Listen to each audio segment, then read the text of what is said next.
Fan party MLC Duvvada Srinivas family panchayat అసలు అయిపోవడమే లేదండి. రోజుకో కొత్త మలుపు తిరుగుతుంది. నా భర్త నాకే కావాలని శ్రీనివాస్ వాళ్ళ భార్య, మా నాన్న మాకే కావాలని ఆయన బిడ్డలు, సారి ఆడుంటే ఆడికే అడ్రస్ తెలుసుకొని పోతా ఉన్నారు. కానీ ఆయన మాత్రం వాళ్ళతో మాట్లాడడానికి కూడా ఇష్టపడడం లేదంట. సరే, ఒకసారి వాళ్ళ పంచాయతీ ఏడ వరకు వచ్చిందో మనం కూడా లుక్కేసుద్దాం పదండి.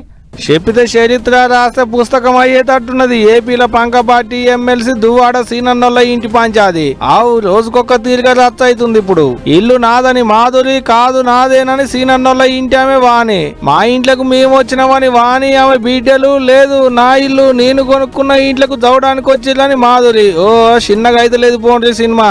నాకు ఎప్పుడు ఒకలా డబ్బులు ఉంచుకునే ఆలోచన మనిషిని నేను కాదు.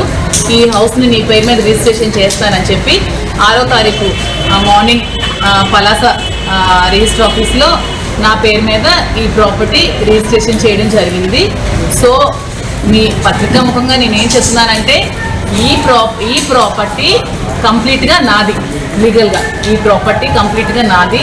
సో ఈ ప్రాపర్టీకి వాణి కానీ దానికి సంబంధించిన వ్యక్తులు కానీ అనుచరులు కానీ ఎవ్వరు కూడా రావడానికి ఎటువంటి రైట్ లేదు.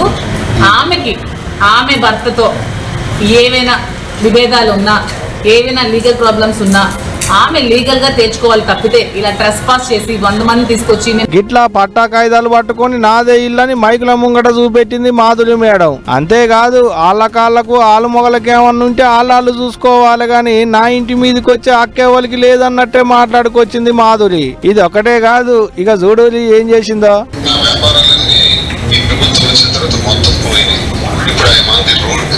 ఇలాంటి పరిస్థితులు గెలిచెందడం లేక మా కుటుంబం వల్ల ఇప్పటికే నష్టపోయినటువంటి జీవితాన్ని సర్వనాశనం చేసుకున్నటువంటి కన్నవారి నుంచి అత్తవారి నుంచి ఆత్మహత్యకి పాల్పడినటువంటి మాధురికి నేను అంగీకరించాను. చేసింది.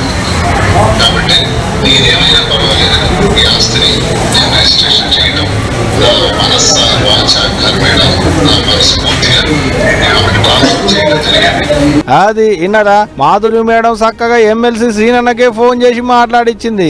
ఇల్లు ఆయనే రాసిచ్చినట్టు చెప్పించింది. అంతేకాదు ఇటు ఇద్దరం ఇప్పటి వరకు ఒక్క కాన్నే కలిసి ఉంటున్నాం, ఇప్పటికేంచి కూడా ఒక్క కాన్నే కలిసి ఉంటామని బల్లాగుద్ది బరాబరి చెప్పింది మాధురి. ఇక ఇప్పుడు గీ ముచ్చట చూస్తుంటే గదేదో సినిమాల ఇంట్లో ఇల్లాలు వంటింట్లో ప్రియురాలను పెట్టినట్టే ఉన్నది అనుకుంటున్నారట అక్కడి పబ్లిక్.